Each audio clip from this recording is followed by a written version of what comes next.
بسم اللہ الرحمن الرحیم الحمدللہ وکفا والصلاة والسلام علی من لا نبی بعدہ اما بعد. عزیز طلبہ اکرام، اللہ تعالیٰ سے امید ہے کہ آپ سب خیر و عافیت سے ہوں گے. جامع ترمذی کا یہ سبق نمبر 60 ہے، اور اس سبق میں ہم 3 ابواب پڑھیں گے جو پچھلے تینوں اسباق کا تتمہ کہہ لیں کہ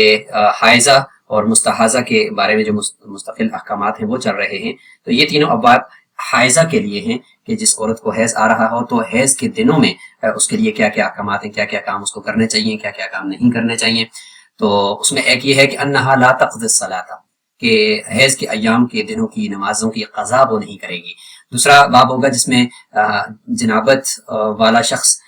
چونکہ یہ ایک اضافی لفظ آ گیا ورنہ اصل تو حائضہ کے بارے میں یہ احکامات چل رہے ہیں کہ حائضہ جو ہے وہ قرآن مجید کی تلاوت وہ نہیں کرے گی. البتہ ذکر کے طور پر اگر کچھ آیات اگر پڑھتی ہے تو پڑھ سکتی ہے، لیکن باقاعدہ تلاوت جو ہے وہ نہیں کرے گی. اور اسی طریقے سے حائضہ عورت کے ساتھ اس کے شوہر کا سونا اور مباشرت کرنا، مباشرت کا معنی یعنی اپنا جسم اس کے ساتھ لگا کر سونا، اس کے بارے میں کیا حکم ہے. اور پھر اسی مباشرت کو ہم بستری کے طور پر بھی اگر ہم ذکر کریں تو اس کا حکم بھی اس میں آئے گا. گزشتہ سبق کے خلاصے کو اگر ہم دیکھیں تو مستحاضہ کا ایک غسل سے متعدد نمازیں پڑھنا اور ہر نماز کے غسل کے حوالے سے ہم نے احادیث کے ناسخ اور منسوخ ہونے کا حکم بھی دیکھا اور مزید تفصیل بھی دیکھی.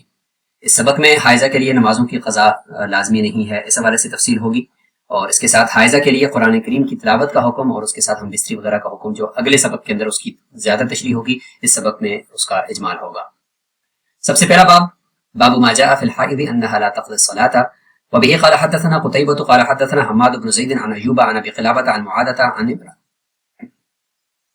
أن امرأة سألت عائشة رضي الله عنها قالت أتقضي إحدانا صلاتها أيام محيضها فقالت أحرورية أنت قد كانت إحدانا تحيض فلا تؤمر بقضاء. قال أبو عيسى هذا حديث حسن صحيح، وقد روي عن عائشة رضي الله عنها من غير وجه أن الحائض لا تقضي الصلاة، وهو قول عامة الفقهاء لا اختلاف بينهم في أن الحائض تقضي الصوم ولا تقضي الصلاة. حضرت معاذہ فرماتی ہیں کہ ایک عورت، اب ان کا کیا نام تھا تو وہ آگے ہم راویوں کے حالات کے اندر دیکھیں گے، تو اس نے حضرت عائشہ رضی اللہ عنہ سے پوچھا کہ کیا ہم میں سے جو عورت حیض کی حالت میں ہو تو حیض کے ایام میں جو نمازیں قضا ہوئی ہیں تو کیا ان کی وہ قضا کرے گی،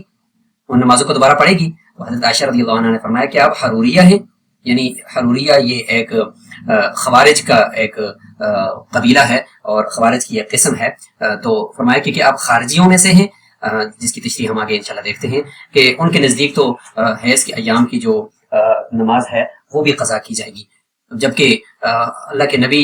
نے کبھی بھی ہمیں نمازوں کی قضا کا حکم نہیں دیا جو ہم میں سے کسی عورت کے حیض کے دنوں میں قضا ہوئی ہیں. امام ترمذی رحمہ اللہ فرماتے ہیں کہ یہ حدیث حسن اور صحیح ہے، اور حضرت عائشہ رضی اللہ عنہ سے یہ روایت بہت سے طرق سے مروی ہے کہ حائضہ عورت نمازوں کی قضا نہیں کرے گی. یہی تمام فقہا کا قول ہے اور اس میں کسی کا کوئی اختلاف نہیں ہے کہ حائضہ جو ہے روزوں کی قضا کرے گی، کیونکہ اس میں حرج نہیں ہے، وہ کم ہوتے ہیں، وہ رکھے جا سکتے ہیں، لیکن نمازوں کی قضا نہیں کرے گی کہ اگر 7 دن تک اس کو حیض آتا ہے تو یہ 35 نمازیں اور وطر سمیت اگر ہم دیکھیں تو یہ تقریباً 40 سے زیادہ نمازیں بنتی ہیں، جو ایک عورت کے لیے ایک بڑا حرج ہے، اس لیے اللہ تعالیٰ کی طرف سے ان کو معاف ہیں.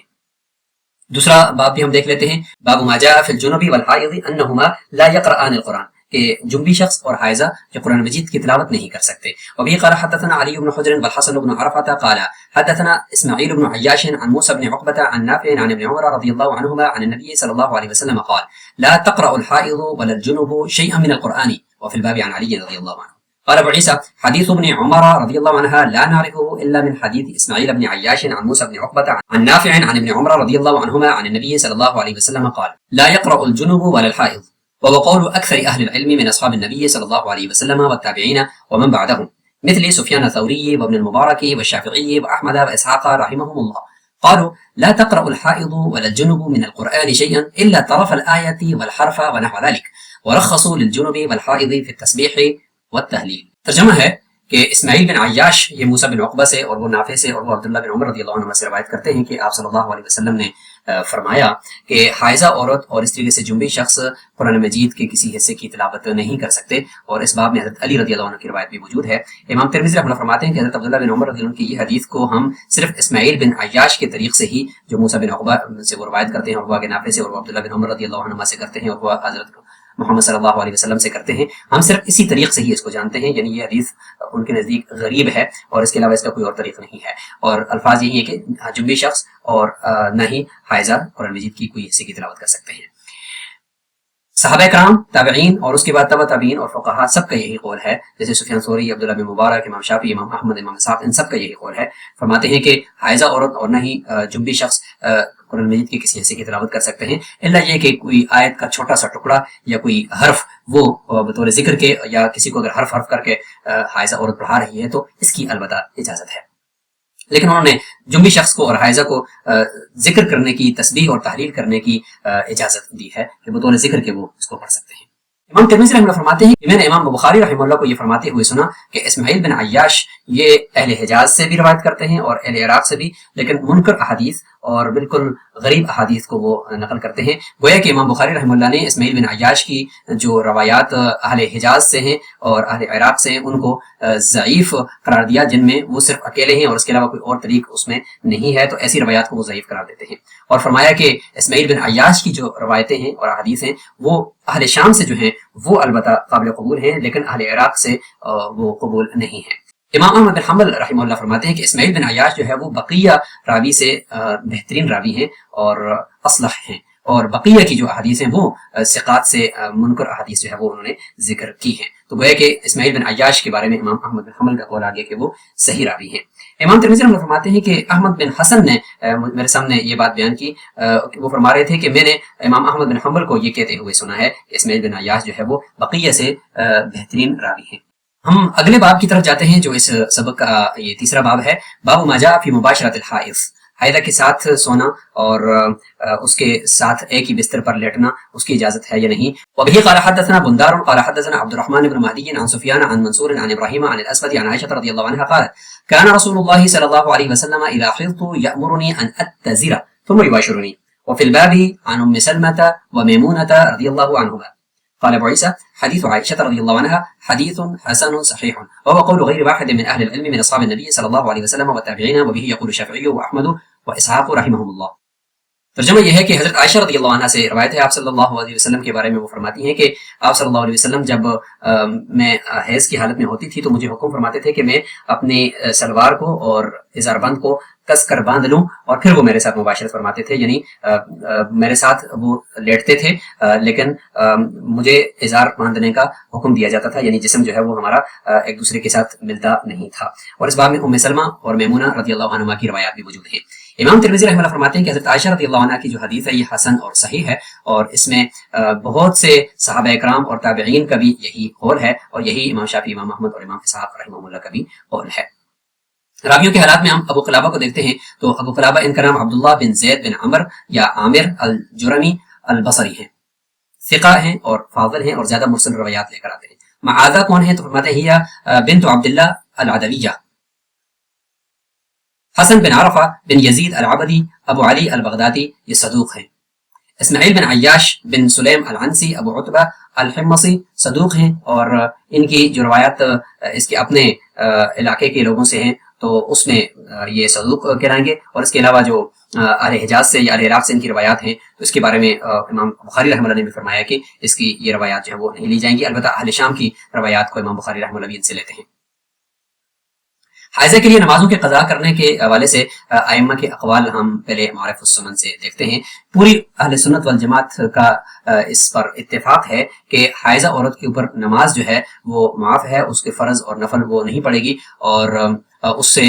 نماز جو ہے وہ ساقط ہو جائے گی، فرض نماز اور سنت کچھ بھی وہ آپ نے حیض کے دنوں میں نہیں پڑھ سکتی، اور نہ ہی بعد میں اس کی قضا کرے گی۔ طریقے سے روزے اور نفل روزے ہوں چاہے فرض روزے ہوں وہ بھی اس نے حیض کے دنوں میں اس کے لیے رکھنا حرام ہے، لیکن بعد میں روزوں کی جو ہے وہ قضا کرے گی، یہ یہاں پر ہے۔ البتہ جو خوارج کا جو قول ہے وہ یہ ہے کہ وہ نمازوں کی بھی قضا کرے گی، اور ابن قدامہ نے المغنی کے اندر بھی اس کو ذکر کیا ہے، لیکن جمہور علماء خلف اور سلف سب کا یہی قول ہے کہ وہ نمازوں کی قضا نہیں کرے گی، جیسے کہ یہاں پر تمام ائمہ کے اقوال کو بھی ذکر کیا گیا ہے۔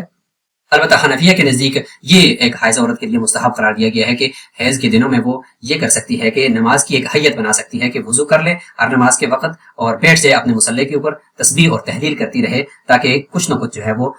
نماز کی وہ حیت جو ہے وہ بنتی جائے اگرچہ وہ نماز نہیں پڑھے گی۔ اچھا، جو حدیث باب کے اندر جو ان-نمرأۃن آیا ہے، یہ عورت کون ہے اور حروریہ کا کیا مطلب ہے، اس دونوں کو ہم اس عبارت سے دیکھتے ہیں۔ فرماتے ہیں کہ یہ عورت جو ہے جو مبہم تھی، یہ معاذہ، یہ راویہ خود ہیں، جو حضرت معاذہ ہیں کہ ان-نمرأۃن، کہ حضرت عائشہ رضی اللہ عنہ سے ایک عورت نے پوچھا تو وہ خود حضرت معاذہ جو راویہ تھیں وہ خود ہیں، جیسے کہ صحیح مسلم کے اندر باقاعدہ ہے کہ عن معاذہ قالت، کہ معاذہ خود فرماتی ہیں کہ سألت عائشہ، کہ میں نے حضرت عائشہ رضی اللہ عنہ سے سوال کیا۔ حروریہ جو ہے یہ حروریۃ انتی، یہ جملہ اسمیہ خبریہ ہے اور خبر جو ہے اس کی مقدم ہے حصر کے لیے کہ آپ تو حروریہ ہی ہو، گویا کہ آپ تو خارجیہ ہی لگ رہی ہو مجھے، کیونکہ نمازوں کی قضا نہ کرنے سے جو انکار ہے وہ صرف خوارج نہیں کیا ہے، اور حروریہ جو ہے یہ حرورا کی طرف اس کی نسبت ہے، اور یہ کوفہ کی بستیوں میں سے ایک بستی ہے، اور سب سے پہلے فرماتے ہیں کہ حضرت علی رضی اللہ عنہ کے خلاف جو خارجی کا ایک مشورہ ہوا تھا تو سب سے پہلا ان کا اجتماع اسی بستی کے اندر ہوا تھا، اور اس کے بعد پھر ان کی بہت ساری اور بھی قسمیں ہیں، جیسے کہ الازارقہ ہیں، صفریہ ہیں، نجدات ہیں، اعلیٰ ہیں، اباضیہ ہیں، ثعالبہ ہیں، اور ان میں جو سب سے زیادہ سخت تھے وہ شکیمۃ الازارقہ ہیں، اور ان میں سب سے زیادہ جو اختلاف میں کمی والے تھے وہ اباضیہ تھے، اور یہ کل 20 سے زیادہ ان کے فرقے جو ہے وہ بن گئے تھے، جن میں سے بعض کے نام یہ ہیں۔ اب عورت کے لیے حالت حیض میں اور استحاضہ کے اندر جو احکامات ہیں وہ یہاں پر تفصیل کے ساتھ آپ بدائع الصنائع سے بھی دیکھ سکتے ہیں۔ حیض اور نفاس کے اندر کیا کیا چیزیں اس کو منع ہوں گی، اور جیسے کہ نماز نہیں پڑھ سکتی، روزے نہیں رکھ سکتی، قرآن مجید کی تلاوت نہیں کر سکتی، قرآن مجید کو چھو نہیں سکتی، غلاف کے اوپر سے چھو سکتی ہے، مسجد میں داخل نہیں ہو سکتی، طواف بیت اللہ کا نہیں کر سکتی، جیسے کہ حالت جنابت کے اندر مرد کے لیے یہ سارے احکامات ہیں، تو یہ عورت کے لیے حالت حیض میں بھی ہے، الا یہ کہ جو جنبی شخص ہے اس کے لیے جنابت کے ساتھ جو ہے وہ روزے کو مکمل کرنے کی اجازت ہوتی ہے، اور جبکہ حائضہ عورت کے لیے ایسا نہیں، اور نہیں نفاس والی عورت کے لیے اس کی اجازت ہے۔ حائضہ اور نفاس والی عورت جو ہے وہ چونکہ ان کا جو حدث ہے وہ زیادہ سخت ہے تو لہٰذا اس میں ان کو اجازت نہیں ہوتی، جبکہ جنبی شخص کو اس کی اجازت ہے۔ اور مستحاضہ عورت جس کا خون جو ہے وہ 10 دن سے اوپر جا رہا ہے، جس کے تفصیلی احکامات پچھلے اسباق میں چل رہے ہیں، اس کا حکم پاک عورت کی حکم کی طرح ہے، وہ قرآن مجید کو بھی چھو سکتی ہے، وہ ہر نماز کے ٹائم پہ نماز بھی پڑھے گی، وہ روزہ بھی رکھے گی، وہ ایک معذور عورت کے حکم میں ہوگی۔ حائضہ کے قرآن پڑھنے کے حوالے سے جو احکامات ہیں ان میں جو ائمہ کے اقوال ہیں اس میں جمہور کا یہ قول یہاں پہ ذکر کر دیا گیا ہے، اور تمام ائمہ کا کہ وہ قرآن مجید کی تلاوت نہ کم حصے کی نہ زیادہ حصے کی کر سکتی ہے۔ پھر آگے اختلاف ہے علماء حنفیہ کا کہ آیت سے کم حصہ کر سکتی ہے، تو امام بخاری، امام طبری، ابن المنذر، داؤد ظاہری، وہ سارے کے سارے اس طرف گئے ہیں کہ جو ایک آیت سے کم آدھا یا اس سے کم چند الفاظ یعنی آدھی آیت جو ہے وہ اس کی تلاوت وہ کر سکتی ہے۔ امام مالک رحمۃ اللہ فرماتے ہیں کہ جو مختصر آیات ہیں تو ان کی تلاوت حالت جنابت میں جنبی شخص کر سکتا ہے، اور حائضہ عورت کے بارے میں ان کی 2 روایتیں ہیں کہ ایک روایت میں کہ کر سکتی ہے، دوسری روایت میں کہ وہ بھی نہیں کر سکتی، اور بعض روایات میں امام مالک رحمۃ اللہ علیہ سے مطلقاً جواز کا قول بھی ہے، جیسے کہ شرح المہذب کے اندر بھی ذکر کیا گیا ہے۔ اور جو استدلال کرتے ہیں انہوں نے حضرت عائشہ رضی اللہ عنہ کی جو حدیث ہے وہ پیش کی ہے کہ کان یذکر اللہ علی کل احیانہ۔ مزید بھی جو قرآن مجید کی تلاوت کرنے سے حائضہ اور حالت جنابت والے شخص کو منع کیا جاتا ہے تو اس کے دلائل یہاں اس عبارت کے اندر بھی آپ ملاحظہ فرمائیں۔ وفی الباب کے تحت جن حدیث کی طرف اشارہ کیا گیا ہے ان کو بھی آپ ایک نظر دیکھ لیں، جیسے کہ حضرت علی رضی اللہ عنہ کی حدیث کے بارے میں فرمایا تو اس کے الفاظ یہ ہیں، کان رسول اللہ صلی اللہ علیہ وسلم یقرؤنا القرآن ما لم نکن جنبا، یہ الفاظ اس میں ہیں۔ عبداللہ بن سلمہ عن علی قال كان رسول الله صلی اللہ علیہ وسلم لا يحجبه او لا يحجزه عن القرآن شيء ليس الجنابہ، اور فرماتے ہیں کہ اس باب کے تحت جابر رضی اللہ عنہ کی حدیث کو بھی جو دارقطنی میں موجود ہے اس کو بھی لایا جا سکتا ہے، اور اس باب میں جو اگلے باب کے اندر جو حدیث ام سلمہ اور میمونہ کی ہیں ان دونوں حدیث کو امام بخاری نے بھی ذکر کیا ہے۔ سبق میں موجود احادیث کے یہ فوائد بھی آپ دیکھ لیجئے کہ حائضہ عورت پر نمازوں کی قضا واجب نہیں ہے، یہ شریعت کی طرف سے عورتوں پر خصوصی تخفیف اور رحمت ہے۔ خارجی فرقہ دین میں تشدد کا قائل تھا، جبکہ اہل سنت والجماعت سنت نبی کے مطابق اعتدال کی راہ پر ہیں، اور اس کے علاوہ بھی آپ یہاں پہ فوائد دیکھ لیجئے۔ اسی طرح خواتین کو اپنی ماہواری کے ایام کا حساب رکھنا چاہیے تاکہ پاکی کے بعد کی نمازوں کی ادائیگی میں کوتاہی نہ ہو۔ موبائل یا ڈیجیٹل قرآن پڑھتے وقت اگر حالت جنابت یا حیض ہو تو زبان سے تلاوت نہیں کی جائے گی، صرف آنکھوں سے دیکھا جا سکتا ہے۔ اس کے علاوہ یہاں پہ بہت ہی اہم عصری تطبیق آپ دیکھ سکتے ہیں۔ سب سے متعلق یہ سوالات آپ نوٹ فرما لیں، کمنٹ باکس میں ان کے جوابات ضرور دیجیے گا۔ سبق کا خلاصہ ایک نظر دیکھ لیجیے اور اسی کے ساتھ ہمارا یہ سبق نمبر 60 مکمل ہوتا ہے۔ السلام علیکم ورحمۃ اللہ وبرکاتہ۔